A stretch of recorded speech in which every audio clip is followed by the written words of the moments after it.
안녕하세요.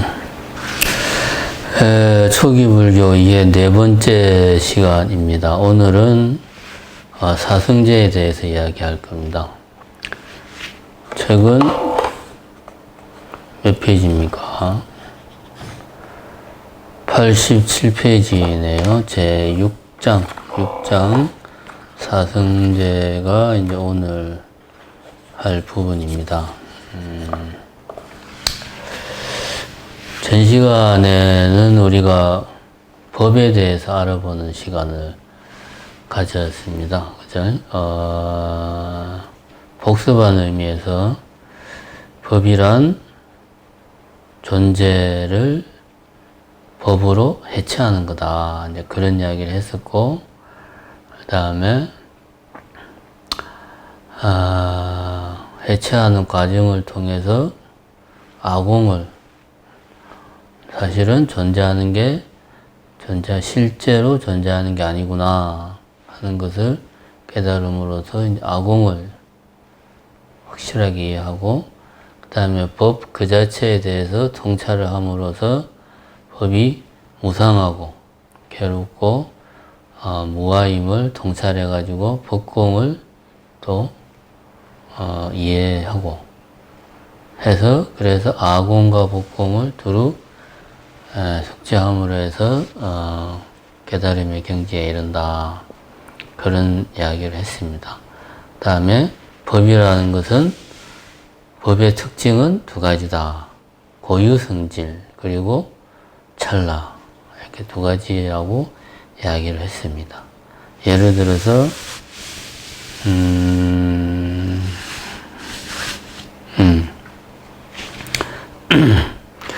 우리가 이제 법에 대해서 법은 해체하는 것이다 라고 했을 때 자주 오해를 하는 것이 이런 겁니다. 예를 들면 여기 핸드폰이 있다고 하면 이 핸드폰을 해체를 한다 그러면 우리가 뭐 케이스, 액정, 그 다음에 카메라, 핸드폰 안에 칩, 이렇게 우리가 분해를 한다, 해체를 한다 라고 생각을 하기가 쉬워요. 근데 이거는 실제로 여기에 있는 그 뭔가를 기계적으로 분해하는 거고, 부처님이 이야기한 법으로 해체한다는 것은 그 고유 성질로 해체하는 겁니다.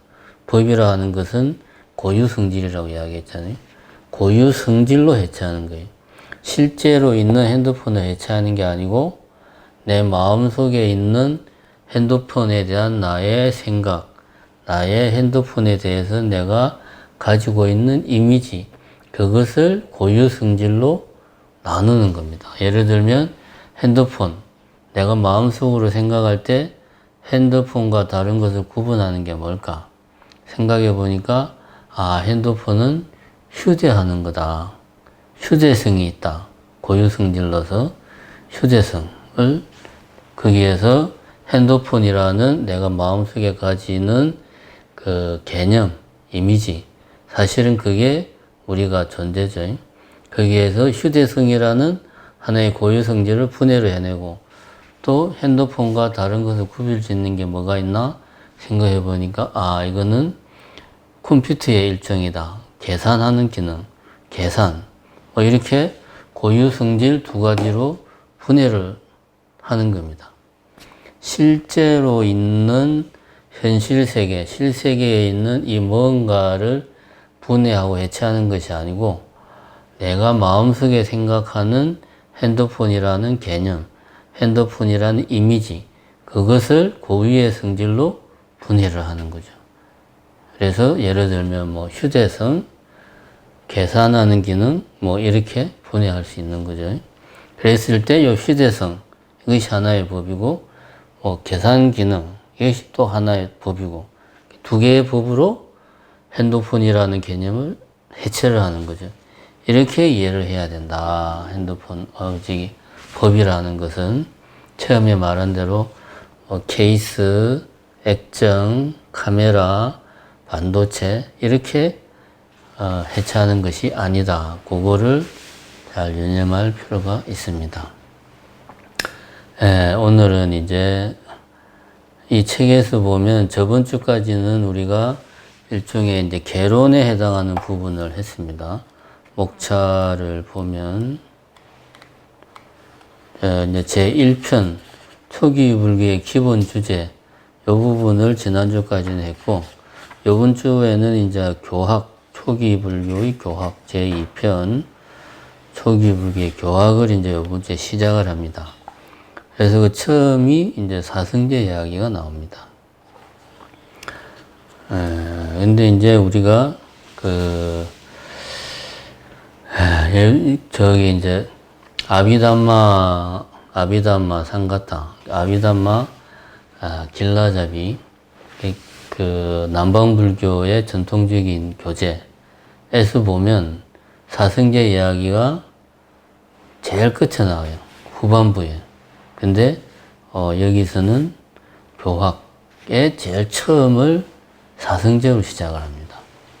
그러면 이렇게 아비담마 상가타에서 사성제를 제일 뒤에 넣은 것은 전체적인 부처님의 가르침, 교리를 사성제로 총괄해서 정리하는 의미에서 제일 마지막에 배치를 한 거고, 여기에서 이 초기 불교 이해에서 강목 스님이 사성제를 교학 파트의 제일 앞에 딱 내세운 것은 아마도 사성제가 부처님 가르침을 한마디로 요약한 것이니까 사성제를 우선 딱 보고 부처님 가르침의 전체적인 틀, 체계, 구조를 먼저 파악을 하고 각각의 부분으로 들어가자, 이런 의미에서 사성제를 교학 부분의 제일 앞에 배치를 한 게 아닌가, 이런 생각이 듭니다.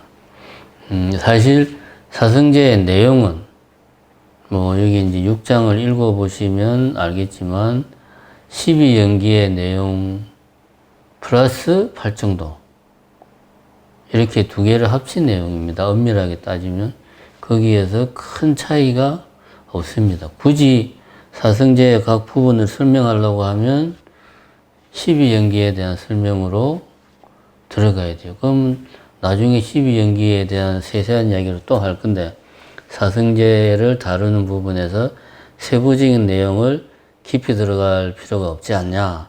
그래서 아마도 강목 스님은 사성제의 세부적인 내용보다 사성제의 전체적인 틀, 사성제가 어떤 의미를 가지는가, 부처님의 가르침 전체에서, 그 다음에 사성제는 어떤 틀을, 어떤 구조를 가지고 있는가, 왜 사성제는 이런 내용을 부처님이 사성제에서 이야기를 했는가, 아마 이런 부분을 강조하려고 제일 앞에 배치를 한 것 같습니다. 그러면 먼저 이제 사성제의 내용을 한번 봅시다. 91페이지에 나오지요. 첫 번째가 괴로움의 성스러운 진리. 두 번째가 괴로움의 일어남의 성스러운 진리. 세 번째가 괴로움의 소멸의 성스러운 진리. 네 번째는 괴로움의 소멸로 인도하는 도닦음의 성스러운 진리. 이걸 이제 한문으로 번역했을 때 첫 번째가 고성제, 성스러운 진리가 성제죠.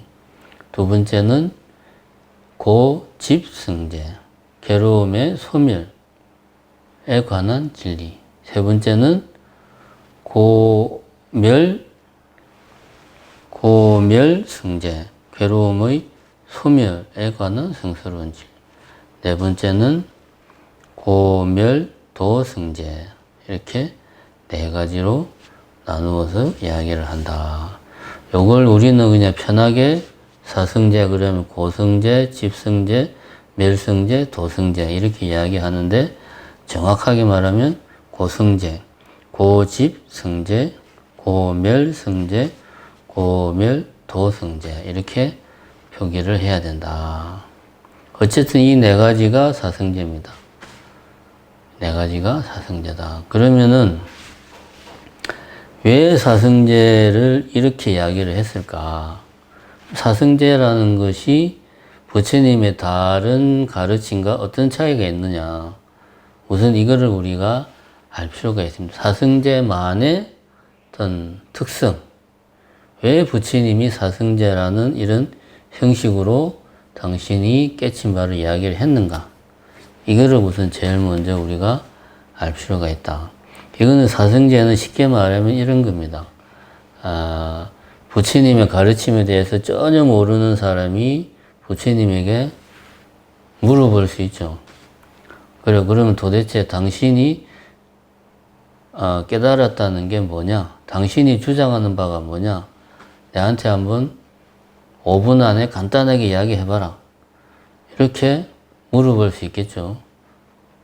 왜냐하면 관심이 있는 사람이라면은 뭐 며칠 동안, 몇 시간 동안 구구절절 이야기하겠지만 큰 관심이 없는 사람, 도대체 당신 주장이 뭐야? 간단하게 이야기해봐. 그러면 한마디로 압축을 해서 딱 이거다라고 제시를 해줘야 되는 거죠. 그래서 부처님이 고심한 끝에 당신이 깨친 바를 압축을 해서 한마디로 기존의 부처님의 가르침에 대해서 전혀 모르는 사람이라도 듣고 당신은 그런 걸 주장을 하는구나 라고 바로 알아들을 수 있도록 표현한 것, 이것이 말하자면 사승제죠. 불교를 한마디로 말하면 뭐냐? 요즘식으로 말하면 불교가 부처님의 가르침이 불교잖아요. 부처님 스스로가 당신의 가르침을 한마디로 정리한 거죠. 말하자면 요즘 쓰는 말로 하면 한 줄 요약. 그러면 오늘 수업 한 줄 요약하겠습니다. 그래서 이 한 줄 요약이 쉽게 말하면 사승제죠. 사승제입니다. 그럼 사승제가 첫 번째가 고승제, 두 번째가 고집승제, 세 번째가 고멸승제, 네 번째가 고멸도승제, 네 개인데 왜 이렇게 이야기를 했을까? 그러면 어떤 각각으로 들어가기 전에 하나하나의 그 순서에 대해서 한번 생각을 해보자. 첫 번째는 그런 내용이죠. 일체는 괴로움이다. 이건 이제 일종의 이제 당신이 보는, 부처님이 보는 이 세상에 대해서 이야기를 하는 거죠. 일체는 괴로움이다. 일종의 선언이죠. 선언을 하고 나서 왜 그런가? 그 원인은 집. 고통의 원인은 집. 여기서 이제 뒤에 나오지만 집은 가래라고 이야기하죠. 가래. 가래에서 비롯된다. 이렇게 해서 고성제와 고집성제에서 괴로움에 대해서 이야기합니다. 그리고 세 번째는 괴로움이 멸하는 것을 이야기합니다. 괴로움이 소멸하는 것이 바로 열반입니다. 열반. 그리고 네 번째 고멸도성제는 열반에 이르는 방법. 어떻게 하면 열반에 이르느냐. 그러니까 세 번째는 열반이란 뭐다. 부처님이 생각하는 열반은 나는 열반을 이것이다 라고 생각한다. 그리고 열반에 이르는 길은 이것이다 라고 나는 생각한다. 이렇게 세 번째, 네 번째를 말을 하는 거죠. 그러면 크게 보면 사성제는 전반부와 후반부로 나눠집니다. 앞에 두 개는 괴로움에 대해서 이야기하고 뒤에 두 개는 열반에 대해서 이야기하는데 세 번째 고멸성제. 열반은 괴로움의 소멸이다 라고 이야기를 하고 있습니다.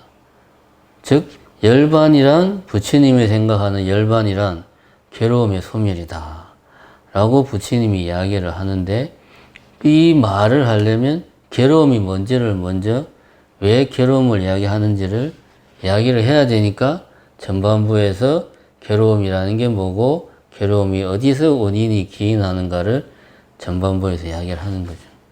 그리고 그 상대방이 궁금해하는 거. 나는 이것을 열반이라고 생각한다. 그게 세 번째고 이 열반을 이루려면 어떻게 해야 되는가? 방법을 얘기한 게 네 번째다. 결국은 부처님은 부처님의 가르침에 대해서 전혀 사전 지식이 전혀 없는 사람에게 열반에 대해서 이야기를 한 거죠. 열반과 열반에 이르는 방법에 대해서 당신의 생각을 이야기를 한 겁니다. 왜 그러면 부처님이 당신의 그 깨친 바를 한 줄 요약으로 이야기할 때 열반으로 표현을 했는가? 이것을 우리는 고민을 해볼 필요가 있다. 왜 부처님이 열반을 설명을 했는가?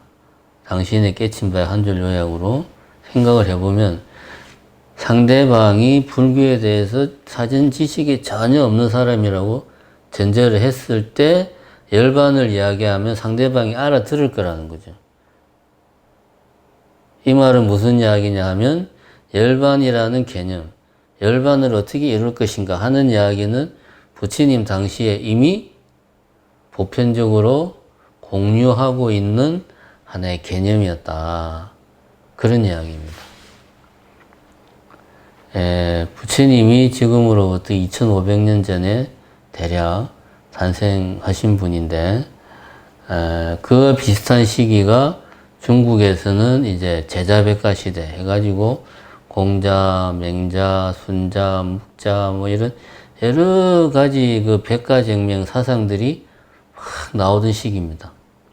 그리고 인도에서는 그때가 어느 시절이냐 하면 기존에 이제 우파니샤드 뭐 이런 것들을 중심으로 해서 그 우리 지금 말하는 힌두교가 이제 정형화되고 제사 중심으로 그 형식화되고 막 하면서 구태예언한 어떤 형식에 이게 이제 빠져들어서 다양한 사람들이 그 기존의 힌두교에 대해서 비판적인 의견을 쏟아내기 시작합니다.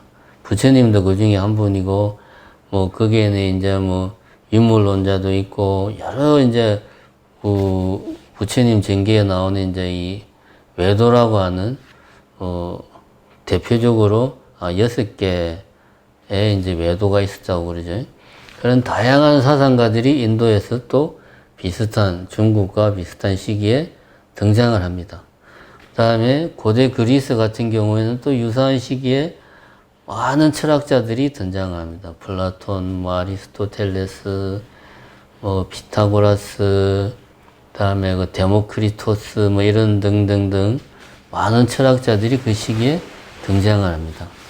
그러니까 인류 문명사에서 한 2000년에서 2500년 지금으로부터 그 사이에 보면 이 많은 각 그 대표적인 문명에서 사상이 폭발적으로 막 발흥을 하던 시기였다. 근데 자세히 보면 중국 같은 경우는 이런 뭐 백가쟁명이라고 해서 대표적인 사상가들이 결국은 나라를 어떻게 다스려야 되는가, 나라를 어떻게 다스려야지 백성들을 행복하게 하고 나라를 강하게 할 수 있는가 하는데 초점이 맞춰져 있었습니다. 어떤 사람은 강력한 법으로 다스려야 된다. 어떤 사람은 아니다. 그것은 어진 마음으로 다스려야 된다.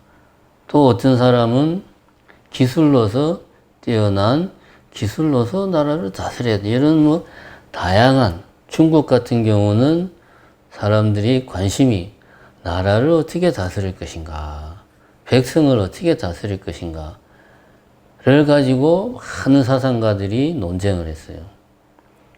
왜냐하면 그때 당시 중국은 소소한 규모의 나라들이 서로 이렇게 합쳐지고 하면서 이렇게 통일된 중국으로 나아가는 과정에 많은 사상가들이 결국은 했던 일이 내가 왕에게 눈에 띄어서 왕의 책사로서 역할을 할 수 있기 위해서 자기 사상을 펼친 겁니다.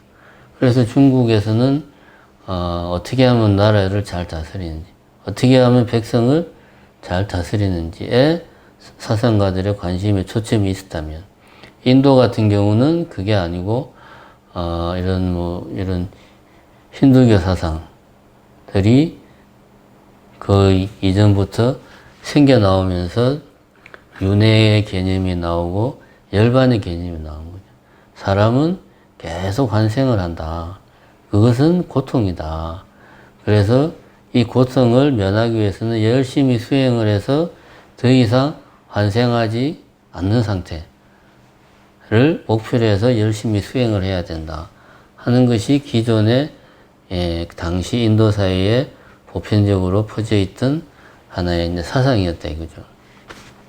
거기에 대해서 이미 뭐 윤회라든가 열반이라든가 이런 개념들이 이미 보편화되어 있는 상태였는데 이것에 대해서 서로가 새로운 신진 사상가들이 각자 다른 주장을 하는 거죠. 그 중에서 고타마 시타르타라는 수행자는 당신 나름의 주장을 한 겁니다. 나는 열반을 이것이라고 생각하고 그 열반에 이르는 방법은 이것이라고 생각한다. 그때 당시 보면 뭐 자인화교 같은 경우는 윤회의 사슬을 끊고 내가 브라만과 아트만이 하나가 되는 힌두 사상에서 우리말로 번역하면 범화 일려로 가기 위해서는 내가 고행을 해서 스스로 고행을 해서 내가 전생에 쌓은 악업들을 다 정화를 해야 된다. 그러면 나는 언젠가는 윤회의 사슬을 끊고 더 이상 태어나지 않는 범화가 일해가 되는 경지에 가게 될 것이다. 이거는 이제 자연학교에서 주장한 거고. 이런 유사한 주장들, 어떤 사람은 한번 죽으면 끝이다. 윤회 그런 거 없다. 뭐 이런 주장을 하는 사람도 있고, 그때 당시에 다양한 주장을 하는 그런 사람들이 나온 거죠. 윤회와 열반, 이런 기존의 인도 사회에 보편화된 사상에 대해서. 부처님도 그러한 부분에 대해서 당신 의견을 개진한 거죠. 그래서 부처님이 열반과 열반에 이르는 방법에 대해서 이야기를 하면 사람들, 저 사람은 열반에 대해서 이렇게 생각하는구나 라고 이해를 할 수 있는 겁니다. 부처님의 가르침을 전혀 모르는 사람이라도. 그래서 부처님은 열반에 대해서 이야기를 한 겁니다. 당신의 주장을 한 줄 요약했을 때 내가 생각하는 열반은 이거고 내가 생각하는 열반에 이르는 방법은 이거다. 이것이 맞다는 것을 나는 수행을 통해서 확인을 했다. 이것은 진리다. 그래서 네 가지 진리라고 표현을 한 거죠. 결국 사성제는 부처님이 생각하는 열반과 열반에 이르는 방법을 짧게 설명을 한 것이다. 첫 번째. 왜냐하면 그 시대 인도 사회의 사상가들의 관심은 열반, 윤회 이런 것들이었으니까. 마치 동시대 중국 사상가들의 관심이 통치 이념, 그다음에 뭐 부국 강병 이런 게 관심이었다면 인도는 수행, 윤회, 해탈, 열반 이런 데 사상가들의 관심이 있었기 때문에 부처님도 거기에 대해서 이야기를 하면 다른 사람들이 이해를 할 수 있는 거죠. 이게 첫 번째고, 두 번째는 이거를 한마디로 설명하기 위해서 가장 핵심적인 거, 가장 중요한 거, 그 틀을 제시를 하는 거죠. 틀을 제시를 하는 거죠. 근데 중요한 것이 부처님은 열반을 이야기할 때 네 가지 진리를 말하면서 한결같이 괴로움에 대해서 이야기를 하고 있습니다. 그죠? 열반은 어떤 것이다 설명할 때 괴로움, 괴로움에 대해서 한결같이 이야기를 하고 있습니다. 열반은 괴로움의 소멸이고 모든 것은 괴로움이고 괴로움은 가리에서 생기고 괴로움을 없애는 길은 활중도고 결국은 네 가지 진리가 다 괴로움에 대해서 이야기를 하고 있습니다. 괴로움에 대해서. 이 부분, 그러면 왜 부처님은 괴로움에 대해서 이야기를 하고 있는가? 당신이 깨친 바를 한마디로 이야기할 때 왜 괴로움, 고를 키워드로 해서 당신이 깨친 바를 설명을 했는가? 이 점을 이제 우리가 생각을 해볼 필요가 있습니다.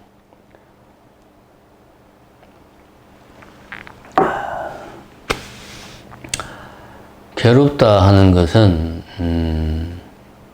사실 우리가 괴롭다는 말을 우리가 일상적으로 흔하게 아무 생각 없이 쓰는데 실제로 괴롭다는 게 뭐냐? 이거를 생각을 해보면 좀 막연합니다. 어떤 게 괴로운 건지 막연합니다. 너무 흔하게 쓰고 다양하게 쓰기 때문에 정확한 용례가 불명확해요. 애매합니다. 그래서 생각을 해보면 대충 괴롭다 말하면 이런 거예요. 몸이 아프거나 마음이 힘들거나 심신이 아프거나 힘들어서 편하지 않은 상태. 이걸 우리는 괴롭다, 괴로움이라고 말을 할 수가 있습니다. 그러니까 결국은 괴롭다는 것은 지금 이 상태가 편안하지가 않은 거죠. 편안하지가 않지. 안정적이지가 않다. 안정적이지가 않다는 말은 불안하다는 말이지. 지금 현재 상태가 뭔가 불안하다. 괴롭다라는 말은 결국은 지금 상태가 뭔가 불안하다는 말입니다. 이유는 여러 가지 있겠죠. 육체적으로 아파가지고, 정신적으로 힘들어가지고, 스트레스를 받아가지고, 내지는 육체적으로 많은 과부하를 받아서 피곤해가지고, 내지는 정신적으로 화가 나가지고 감당하기 힘들어서, 이런 이유는 여러 가지 있겠지만 그 상태가 안정적이지 않은 거죠. 현재의 내 심리 상태가. 그것이 육체적인 것에서 기인하든 정신적인 것에서 기인하든 안정적이지가 않아요. 불안해요. 그게 괴로운 겁니다. 괴로움은 불안이다. 불안하다. 안정적이지 않다. 안정적이지 않은 것이 괴로움이다. 이렇게 말하면 그게 괴로움인가? 하고 연결이 잘 안 되는 것 같은데 곰곰이 생각해 보면 결국은 원인은 다양하지만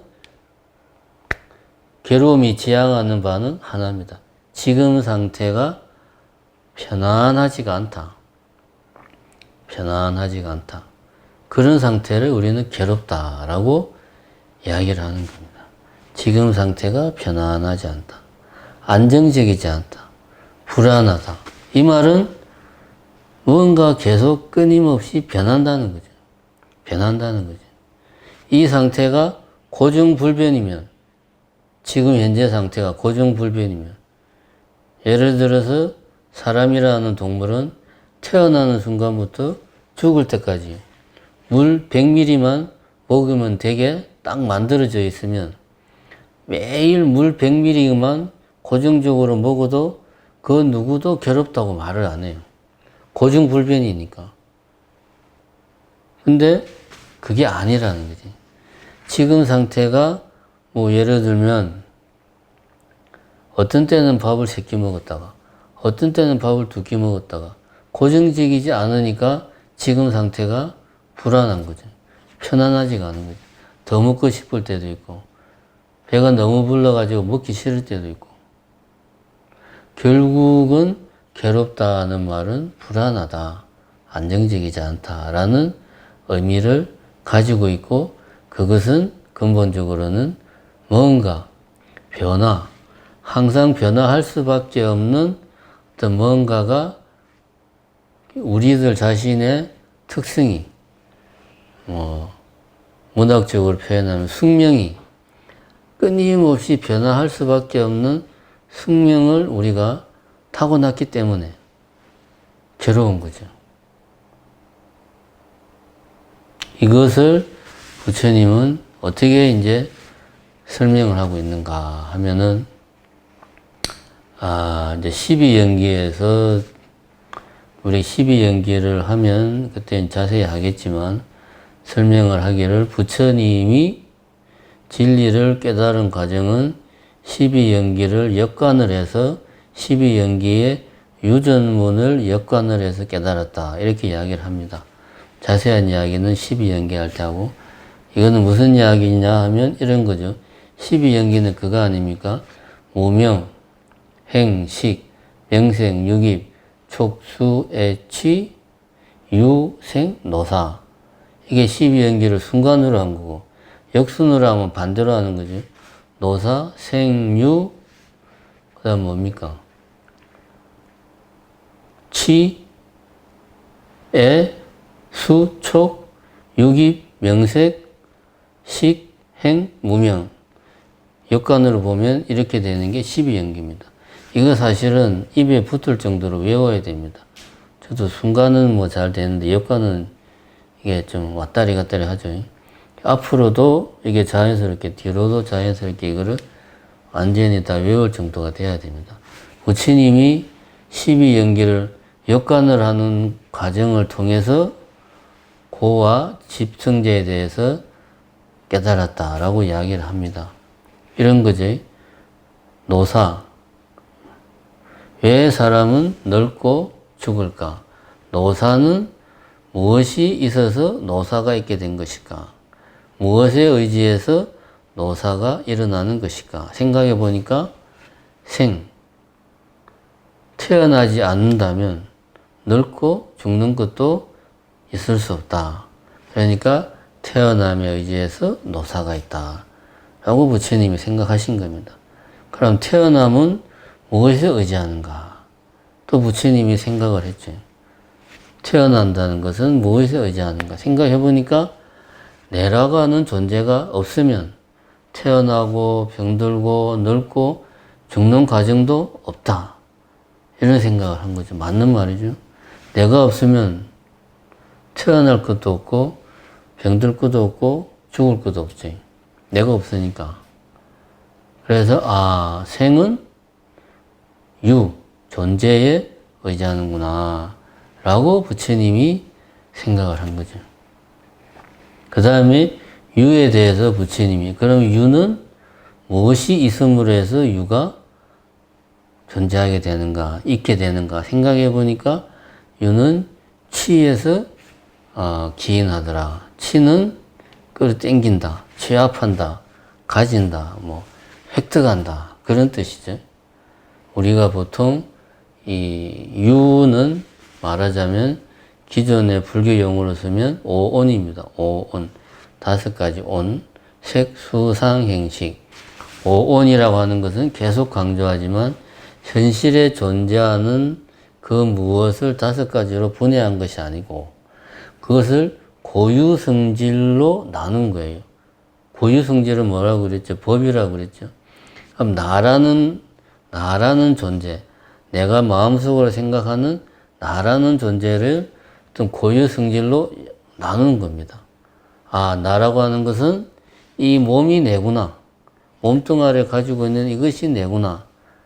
이렇게 생각하는 나, 이것이 색이고, 그 다음에 수는, 오온 중에서 수는 기뻐하고, 슬퍼하고, 괴로워하고, 즐거워하는 그것이 바로 나구나. 이런 생각을 할 때 그 내가 수고. 상은 나는 저 사람보다 더 키가 작구나, 더 키가 크구나, 저 사람이 내보다 잘났구나, 이렇게 비교를 하는 그런 마음이 상이고, 행은 뭔가 의지죠.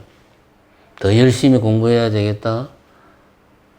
이렇게 이제 자기 의지를 내는 그런 내가 말하자면 행이고, 이런 식입니다. 식은 이런 전반적인, 이렇게 저렇게 생각하는 내라는 게 있구나, 라는 생각이 또 식이고, 이런 식으로 내가 마음속으로 생각하는 나라는 그 무엇을 고유한 성질로 나눈 겁니다. 그러니까 5가지로 나누어지더라. 이러한 특성도 있고, 이런 특성도 있고, 이런 특성도 있더라. 이것이 오온입니다. 이런 5가지 온, 덩어리, 5가지 덩어리로 나눌 수가 있더라. 이 각각의 이제 법이죠. 그죠? 각각의 법입니다. 부처님이 말하는 법. 이것이 이제 12연계에서 유다 이거죠. 근데 내라고 생각하는 것이 사실은 해체해서 보니까 오온에 오온들이 모여있는 하나의 덩어리 같은 거더라. 이렇게 부처님이 생각을 한 거죠. 아, 실제로 나라는 것은 없고 색수상 행식으로 나누어진 이런 각각의 성질을 가진 그런 성질들이 얽히고 설켜서 모여 있는 것을 내가 내라고 생각을 하고 있구나. 그런 내라고 하는 게 없구나. 라고 이제 부처님이 생각하는 게 이제 유입니다. 근데 치는 뭐냐? 자, 우리가 색을 생각해 봅시다. 아, 이 몸뚱아리가 내구나. 했을 때, 이 몸뚱아리가 내라고 생각하는 그 순간, 나는 이 몸뚱아리를 유지하려면 어떻게 해야 됩니까? 계속 먹어야 됩니다. 그죠? 매 끼니를 계속 먹어서 이 상태를 계속 유지를 해야 돼요. 내라고 생각하는 이 상태의 육신을 유지하기 위해서는 계속 뭔가를 취해야 돼. 먹거리를 계속 취해야 됩니다. 그 다음에 수온 같은 경우도 마찬가지입니다. 즐겁다고 느끼고, 괴롭다고 느끼고, 기분 좋다고 느끼는 그것을 내라고 생각하면은 즐거움을 계속 취해야 됩니다. 외부에서. 괴롭다고 느끼는 그 무엇이 내라고 생각한다면 그 상태가 내라면은 괴로움을 느끼게 하는 뭔가를 계속 외부에서 취해와야 된다. 같은 맥락에서 행 같은 경우도 그렇죠. 의지. 성공하면은, 야, 나는 성공해야 되겠다. 목표를 세우고. 그런 것들을 계속 내가 취해야 됩니다. 그래야지 내 안에 의도가 계속 유지가 되는 거죠. 그래서 그걸 내라고 생각하는 거예요. 이런 식으로 취하지 않으면 유로서의 내가 존재할 수 없구나라는 걸 깨달은 겁니다. 근데 이것이 왜 괴로움인가? 앞에 이야기했듯이 내가 이 상태를 계속 유지를 하려면은 이게 계속 유지를 하기 위해서는 계속 취해야 되는데 그러지 않으면 이것이 변화하는 거예요. 앞에 이야기할 때 괴로움은 편안하지 않은 것이다. 불안한 것이다. 그 이유는 우리가 존재한다고 생각하는 것은 변하기 때문에. 근데 나는 고정불변의 뭔가가 내라고, 고정불변의 뭔가가 예를 들면 핸드폰이라고 생각을 하니까 계속 취해야 돼. 거기에서 괴로움이 오는 거죠. 변화하니까 변화하지 않으려고 노력하고, 변화하니까 내가 내년에는, 내일은 내가 어떻게 될까? 내가 6개월 뒤, 1년 뒤에는 어떤 모습으로 내 자신을 바꿔야 될까?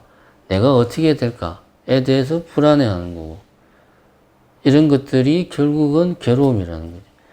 그래서 일체가 괴로움이다. 라고 부처님이 이야기를 하신 거죠. 이 괴로움이라는 키워드로 부처님은 열반을 설명을 하는 거죠. 그때 당시 인도 사회에서 인도 사회가 공유하고 있는 중요한 사상으로서의 어떤 열반, 윤회 이런 것들을 부처님은 괴로움이라는 키워드로 설명을 하는 겁니다. 존재를 괴로움으로 설명을 하고. 그래서 제일 먼저 고성제가 나오는 거예요. 그래서 사성제의 4가지 각각을 고라는 키워드를 가지고 다 설명을 하는 거예요. 그러니까 불교의 출발점은 모든 존재하는 것은 괴로움이다 라는 사실을 사무치게 느낄 때 거기에서부터 불교 부처님의 가르침이 출발을 하는 겁니다. 그러니까 괴로움에 대해서 내가 정확하게 받아들이지 못하면 출발점을 제대로 잡지를 못하는 거예요.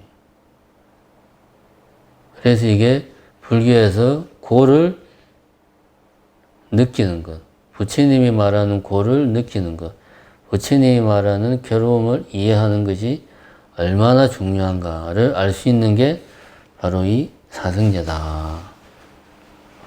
두 번째는 집성제죠. 고집, 괴로움의 일어남, 괴로움의 원인이 뭐냐?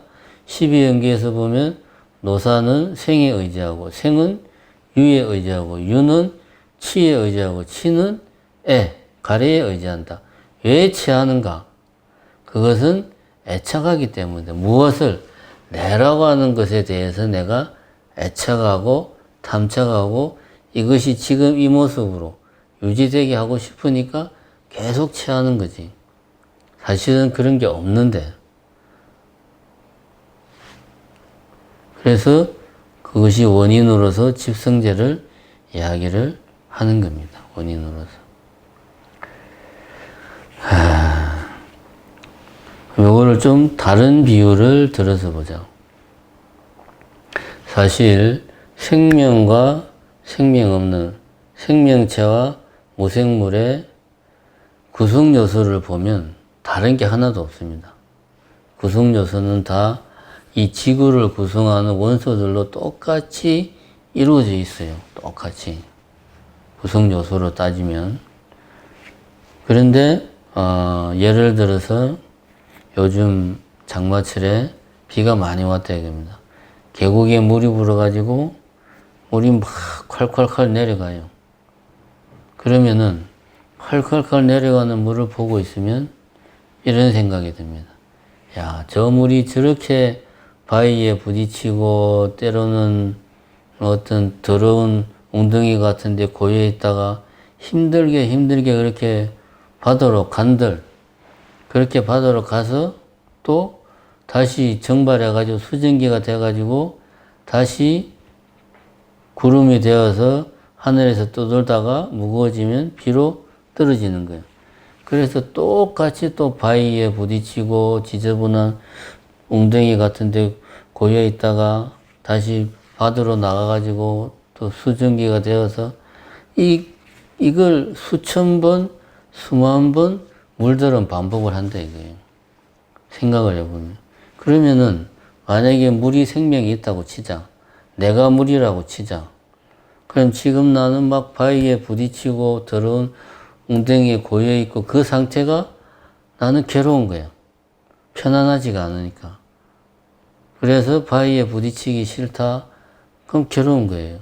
아, 여기는 너무 지저분하고 더러워 괴로운 거예요. 근데 그거를 계속 수천 번, 수만 번 같은 행동을 반복을 해. 만약에 생명이 있다면, 내가 물이라면 얼마나 괴롭겠습니까?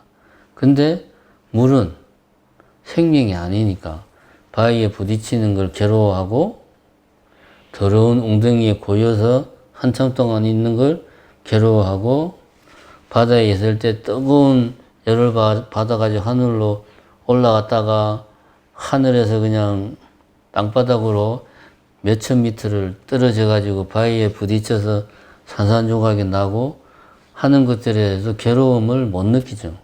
생명이 없으니까.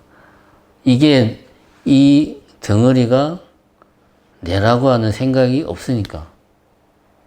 그래서 물은 그렇게 우리가 보기에는 너무나 괴로울 것 같은데 사실은 안 괴롭죠. 근데 우리는 왜 괴롭다고 생각을 할까? 나는 왜 괴롭다고 생각을 할까? 내가 있다는 생각이 깔려 있으니까. 바위에 부딪히고 더러운 데 빠지고 하늘에서 떨어지고 생각만 해도 괴롭습니다. 내가 그렇게 당하니까. 핵심은 그거죠. 내가 있다는 생각. 이 생각이 모든 것을 괴롭게 만드는 거예요. 괴롭다는 말은 편안하지가 않다. 불안하다. 거기에서부터 불교는 출발을 하는 겁니다. 거기에서. 이렇게 보면 이제 첫 번째와 두 번째, 고성제와 집성제는 어느 정도, 왜 고성제와 집성제가 앞에 자리를 하고 있는가는 이해를 할 수 있습니다. 불교의 핵심은 고를 이해하는 것이고, 고는 곧 무상을 이해하는 것이고, 변화하는 것을 이해하는 것이고, 존재에 우리가 있다라고 생각하는 것에 대한 정확한 실상을 이해하는 거니까. 그것을 이해하지 못하면 고를 이해할 수가 없는 거니까. 조금 여담이지만 부처님이 활동하던 비슷한 시기에 예를 들면 그리스나 그런 쪽에서는 뭐 플라톤이나 아리스토텔레스나 이런 사람들이 막 활동을 했다 이겁니다. 이 사람들은 필로소피라는 말이 그리스에서 나왔는데 필로소피라는 말을 풀면은 필로소피아, 지혜에 대한 사랑. 요즘 말로 하면은 지적 호기심, 지식에 대한 지식욕. 이 세상은 어떻게 생겼는가? 어떤 사람은 이 세상은 원소로 더 이상 나누어질 수 없는 원소로 구성되어 있다. 뭐 이렇게 이야기하는 사람도 나오고 지구는 둥글다 라고 이야기하는 사람도 나오고 고대 그리스에서는 지식에 대한 호기심, 지적 호기심이 강했어요. 왜냐? 고대 그리스는 민주주의 사회였습니다. 잘 알다시피. 근데 그 민주주의라는 게 사실은 노예제를 기반으로 한 민주주의였다. 민주주의는 누구를 위한 민주주의였나? 그것은 도시의 시민을 위한 민주주의지 노예들은 해당이 안 되는 거예요. 그 시민들은 민주주의다 보니까 자신을 변론하기 위해서는 자기 스스로 자기가 뭔가를 하고 싶다거나 관철을 하고 싶다거나 송사가 생겼을 때 분쟁이 생겼을 때 변호를 한다거나 그러면 자기가 직접 아고라, 광장이라는 데서 자기 입장을 변호를 해야 돼. 그래서 고대 그리스에서는 소피스트라는 직업이 유행을 했다. 이게 뭐냐? 변론을 잘하는 훈련, 말을 잘하는 훈련. 어떻게 하면 말을 잘할까? 어떻게 하면 말을 논리적으로 잘할까? 어떻게 하면 말을 상대방으로 잘 설득할 수 있는 말을 할까? 이런 소피스트들이 결국은 따지고 보면 뭐 플라톤이나 뭐 소크라테스 이런 사람들이 그런 거에서 시작을 한 거죠. 소피스트. 이 사람들은 말을 잘하는 게 중요해요. 중국에서 그 당시에 사상가들은 어떻게 하면 백성을 잘 다스릴까가 중요한 거였고 인도의 그 당시의 사상가들은 어떻게 하면 열반을 승치할 수 있을까가 주된 관심사였고 그리스의 사상가들의 관심사는 어떻게 하면 내가 말을 체계적으로 멋있게 박학다식하게 상대방을 말로서 제압할 수 있을까에 관심이 많았어요. 그래서 그리스는 지식에 대한 관심이 많아요. 필로소피라는 말도 나왔어요. 지식이라고 하는 것은 나와 대상을 확실하게 분리하는 겁니다. 대상, 자연이든 사회든 인간이든 그 대상을 관찰해서 거기에서 정보를 얻어내는 겁니다. 아, 지구는 둥글구나.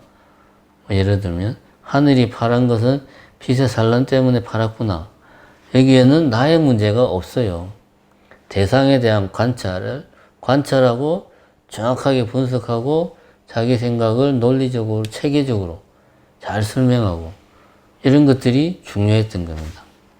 근데 부처님 같은 경우는 그래서 이제 고대 그리스에서 서양 철학, 서양 사상은 항상 주관과 객관, 주체와 객체라는 이분법에서 출발하고 있어요. 그래서 객체에 대한 존재론, 주체가 이 존재를 어떻게 받아들이느냐, 인식론, 존재론과 인식론이 서양 철학에서는 중요한 또 기둥입니다. 근데 부처님은 이런 우리 같은 경우도 당연히 서구 사상의 영향을 지금 우리가 상당히 받고 있기 때문에 사고방식 자체가 주체와 객체로 나누는 이분법적인 사고에 우리도 모르게 익숙해져 있어요. 저기에 뭔가가 있고 저것을 보는 내가 있고 이렇게 우리는 나누어서 생각을 합니다. 그런데 부처님은 이렇게 나누는 것으로 해가지고 모든 문제가 발생한다. 이런 이야기를 하는 겁니다. 부처님께서는. 보는 내가 따로 있고 보이는 대상이 따로 있고 이렇게 나눠서 아 이게 내구나. 주체와 객체를 나누는 생각에서 아 보는 그 뭔가가 바로 내구나.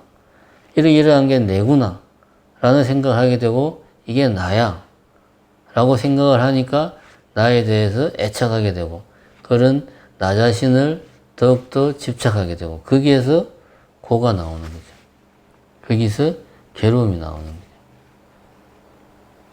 그래서 고라는 부분은 이렇게 우리가 정리를 할 수 있고, 그러면 이제 두 번째, 우리가 사성제에서 또 하나 유의해서 봐야 할 것. 첫 번째는 왜 부처님이 고라는 키워드로 사성제를 설명했을까?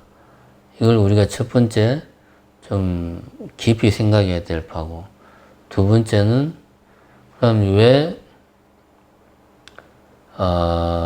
순서로 봤을 때 도성제가 세 번째 나오고, 열반은 이렇게 하면 열반을 이룰 수 있다. 그리고 네 번째가 멸성제. 그러면 당신은 이러한 열반의 경지에 이룰 수 있다. 이렇게 설명을 해야 맞을 것 같은데 왜 멸성제가 먼저 나오고 열반에 이르는 방법이 네 번째 나왔는가? 열반은 이런 것이다. 설명을 하고 그 다음에 이 열반에 이르려면 당신은 이렇게 해야 된다. 라고 부처님이 설명을 하고 있어요. 이렇게 노력을 하면 이러한 열반에 이룰 수 있다. 이렇게 설명한 게 아니고. 왜냐하면 이거는 우리가 이렇게 생각을 할 수 있습니다. 내가 뭔가를 열심히 하고 싶다. 예를 들면은 서울을 가야 되겠다. 어딘가로 가야 되겠다. 내가 지금부터 열심히 노력을 해서 어딘가로 막 가야 되겠다. 이런 생각을 했을 때 제일 먼저 필요한 게 뭐냐? 어디로 갈 건지를 정해야 돼요. 서울을 갈 건지, 부산을 갈 건지, 일본을 갈 건지, 아니면은 옆집에 갈 건지 하다못해 먼저 목적지를 정해야 됩니다. 그래야지 열심히 노력한다고 해서 내가 어디로 갈 건지도 어디에 갈 건지 목적지가 전혀 없는 상태에서는 열심히 노력할 수가 없어요. 목적지가 정해져야 비행기를 타고 갈 건지 기차를 타고 갈 건지 걸어서 갈 건지 뛰어서 갈 건지 방법이 나오는 겁니다. 그러니까 먼저 열반이란 이런 것이다 라고 수행의 목표를 먼저 제시를 하는 겁니다. 이제 앞으로 당신이 가야 할 곳은 저기야. 저기는 이렇게 생겼어. 하고 먼저 제시를 하고 내가 가야 할 곳에 대한 이해가 먼저 돼야 돼요. 즉, 열반에 대한 이해가 먼저 돼야 돼요. 그래야지 내가 수행을 어떻게 할 것인가. 그래서 내가 이렇게 수행을 해야 되는구나. 하는 거에 대한 동기부여가 된다. 이거죠. 도성제는 수행을 어떻게 할 것인가. 팔정도를 이야기하는 겁니다. 팔정도의 내용은 나중에 이제 세부적으로 들어가서 하고, 팔정도의 첫 번째가 정견, 바른 견해입니다. 팔정도는 수행인데, 이 좀 말이 모순된다는 생각이 좀 들어요. 팔정도는 수행이거든. 어떻게 수행할 것인가. 8가지 올바른 도닦음. 8가지 올바른 수행이 뭐냐에 첫 번째는 도 닦는 게 아니에요. 견해입니다, 견해. 이거를 잘 볼 필요가 있습니다. 왜 팔정도에서 첫 번째가 정견인가? 그것은 바로 어딘가 가려고 하면 제일 먼저 목적지에 대한 정확한 이해가 있어야 된다. 그래야지 가는 방법, 가는 길, 이런 것들이 나온다는 거죠. 그래서 내가 도달해서 보니까 여기가 거기구나 이게 아니고 내가 갈 곳이 저기구나 하면서 수시로 내가 갈 곳을 확인을 해야 돼요. 아직은 거기에 가지 못했지만 거기가 어떻게 생겼는지 거기 가면은 기분이 어떤지를 내가 알고 있어야 돼요. 아직 체험은 못했지만. 그래서 깨달음이라고 하는 것은 정견부터 시작을 하는 겁니다. 열반이 이런 거구나 라는 올바르게 이해하는 것부터 시작을 하는 겁니다. 그래야지만이 나중에 진정한 열반의 성취, 니르바나, 열반의 성취는 실제로 그러한 경지에 가는 겁니다. 불교적으로 말하면 번뇌의 완전한 소멸, 번뇌의 완전한 종식, 고통의 완전한 종식을 가면은 그것이 실제로 어떤 건가는 체험을 해서 알 수가 있지만 우선 그것이 어떤 것인지를 이해를 해야 돼요. 그것이 정견, 올바른 이해다. 그래서 팔정도의 제일 첫 번째가 정견이 나오고 사성제에서 도성제 앞에 멸성제가 나오는 거예요. 크게 보면 멸성제와 도성제를 합쳐서 팔정도라고 볼 수 있습니다. 그죠?